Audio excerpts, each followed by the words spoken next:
Howdy folks, I'm Brian. I'm Amber. And here's some Reddit. So we've got a couple of good stories here for you today. Sorry if there's a little bit of noise in the background. My fan is just blasting in the background here. I usually do noise reduction, so hopefully that takes care of it. But it's been especially loud today. So let's get started.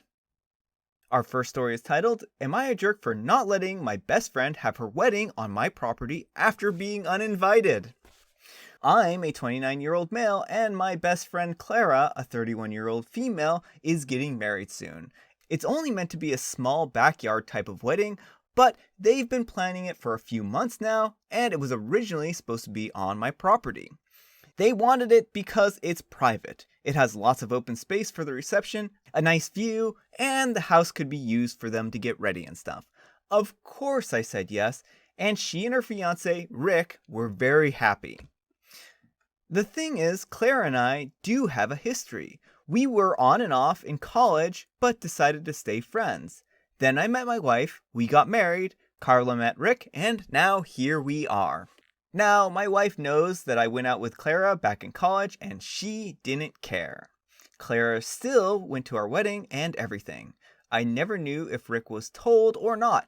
It's not my relationship, therefore it's not my business to say anything, so I never did. Rick found out recently, and not in the best way. Not sure how, but what I heard from a friend, it's a mutual friend who told him, no idea why, and they told him that we used to date. Not only that, but apparently Clara said a couple of years ago that she was still in love with me when she was already dating Rick. I don't have any actual confirmation if that's exactly what he was told. All Clara's told me is that Rick was told about our past and he's angry at her for never saying anything. It became quite a drama and I didn't hear from her for over a month until now. She told me that they're going to go to couples counseling and that the wedding is still on, but Rick requested that I not attend. It's really bad and I totally get why he wouldn't be comfortable. Then I asked the obvious question, where are they going to hold the wedding then? To my surprise, she said they still want it at our place. Rick said so too, and in my mind, I'm going, he doesn't want the guy who dated his fiancée years ago at the wedding, but he still wants to have the wedding at his house? My wife and I are expected to just not be in our home that weekend? And I told Carla no. They're simply going to have to find someplace else since we're not simply going to leave our home for the weekend. Not only for safety reasons, but it just doesn't make sense. Rick doesn't want me around because he's not comfortable, but it's comfortable enough to have their wedding at my house? But they really want their wedding here. And because of that, I've been bugged not only by her and Rick, but also some friends who think I'm being petty by not letting them have the wedding here anymore. Honestly, I don't think that I am. It just doesn't make any sense to me to leave them alone at our place for a wedding where we're no longer welcome and leaving our home totally vulnerable to drunk wedding guests. Still, being accused of sabotaging the wedding, and Rick believes it's the least I can do for everything. Am I the jerk? So folks, what do you think? Do you think OP in this situation is just being totally unreasonable? You know, I don't. You know what Rick is short for? Richard. No. OP, of course you're not the jerk. This is a little bizarre that they want to have a wedding at your house but aren't comfortable with you being there. I just can't even fathom. This is silly. Does anyone disagree with me that this is silly? Amber, is this silly? It is very, very ridiculous, absurd. Everyone at that wedding needs to wear a very silly hat to prove how ridiculous this is, because they can't possibly expect OP to take this seriously. So no, OP, you're not the jerk. These people are acting completely unreasonable, and I would say any friends that aren't siding with you in this situation, I don't even know what their issue here is. They're literally wanting to spend the weekend at your home while you're not there so they can celebrate their wedding at your home because they're not comfortable with you being there. I don't know. That just seems really, really ridiculous. Anyhow, take care. Good luck. Rick doesn't want to get married anymore, but doesn't want to be the bad guy by breaking up with his fiancée. So he's put her into an impossible situation so he can get sympathy when they split, not the jerk. That might be true. I mean, that's a bit cynical, but it might be true. Excellent insight. Rick is petty and passive-aggressive. And OP replies, as far as I've been told, he's the one who wants to work things out. Clara was deciding to end it because she felt guilty about everything and he didn't want it to get to that. I mean, it's possible though, I suppose. I think that's valuable insight from OP. Why would he want to sabotage the wedding that he insisted on? That's exactly right, OP. You're being set up as the bad guy here. I'd even go as far to say that you're being Rick-rolled. Oh, we're no strangers to love. I won't sing for you. And on that note, am I the jerk for throwing my roommate's McChicken, not McChicken nugget sandwiches? It's not a McChicken nugget sandwich, Brian. It's just a McChicken sandwich. There's no nuggets in there. None. The title does not have the word nuggets in it. It literally just says McChicken in it. Can we read that right? Am I the jerk for throwing my roommate's McChicken sandwiches out without telling him first? I know what you're thinking here by the title, but this is an extreme situation that got out of hand. My roommate loves the McChicken McDonald's sandwiches, but he also loves saving money. For years, the McChicken was only $1 nationwide, and he would eat 10 to 15 of these sandwiches a day. Our whole house smelled like McChicken. Well, a year ago, McDonald's started increasing the price on the McChickens to $1.59 instead of $1. It's a 60% increase.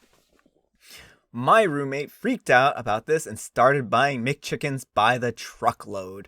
Our fridge had as many as 100 McChickens in it at a time.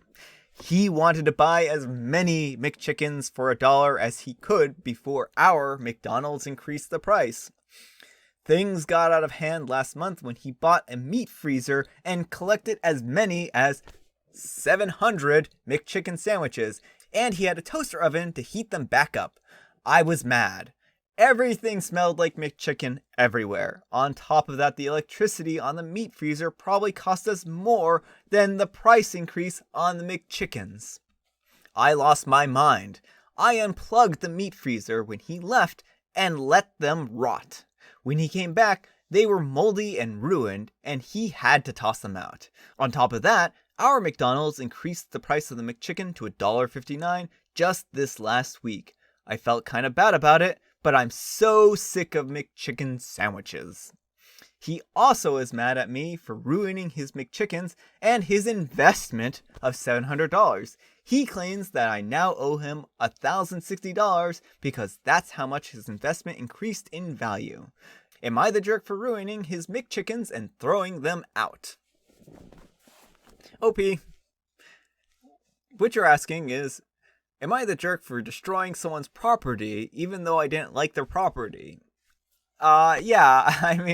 Yes, you're the jerk in this situation. You didn't get the authority to do this. I know you're sick of the McChicken sandwich smell. Understandably, I can completely relate to that. I would not want to be smelling McChicken sandwiches myself every single day. However, OP, there was another solution to this problem, and that was to find a new roommate, to move out, to go somewhere else. Have him find and work out how to deal with his McChicken sandwich problem.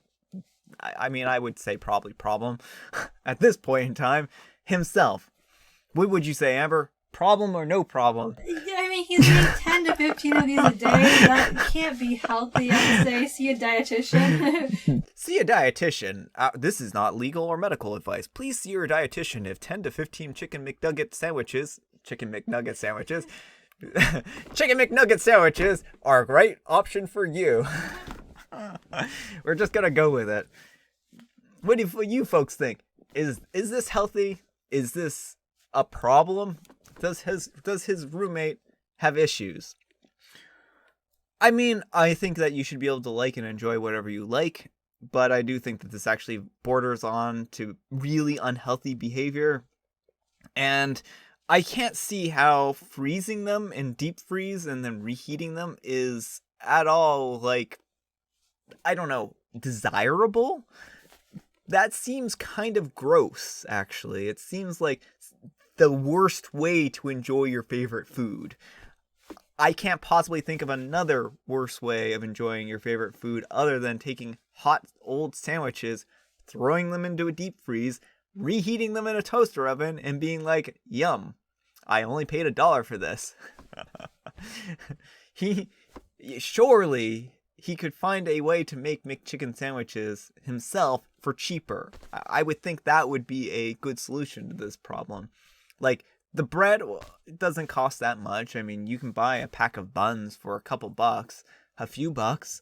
So those usually have like 8 in them. Maybe the chicken is going to cost more. It doesn't seem like it should be hard to get close to $1 for some kind of McChicken substitute. So I don't know what a McChicken sandwich has that the grocery store doesn't have in spades. I don't know. But no, again, we're getting off the rails here, folks. The problem isn't the fact that the roommate is eating 10 to 15 McChicken sandwiches a day, although that is a problem. I would venture to say. The problem is that OP destroyed his property, and does he owe him $1,060 for destruction of property? He owes him at the very least of $700 for the original destruction of property. He might owe him the $1,060 because of the inflation, the price increase. He didn't get a chance to eat all of those McChicken sandwiches, so it is basically now to replace those he has to spend more money. So I would venture that probably isn't that unreasonable. What do you folks think? So anyhow, OP, take care and good luck. You're the jerk unplugging his freezer and destroying his food. Did you talk to him first? When he started this whole journey, did you point out the other expenses that you didn't want to pay for electricity of a freezer? Easiest would have been just to continue paying your half of the electricity bill, current price, and anything above, he pays for the extra freezer power. That seems reasonable, though I don't think that those deep freezers are actually all that energy inefficient. They're actually very, very energy efficient, as long as you're not opening them up and leaving them open. But that's a story for another time. I feel that this is more of everyone's a jerk here. OP is a jerk for the reason you listed, and his roommate is a jerk for all of his McChicken shenanigans. A freezer costs a few cents a day to run, even the old ones. $4 a month is an estimate I've seen on relatively new ones. If he's eating many of these a day and saving 60 cents each time, he's saving much, much more than the cost of electricity. Yeah, I actually tend to agree on that. I don't think the freezer is a problem here. Alright folks, that's all the time we have for today. I hope you enjoyed today's video. If you did, consider giving me a like. If you didn't, consider giving me a dislike. Thanks so much for watching. I'll see you all tomorrow. Maybe I'll talk some more here. Bye.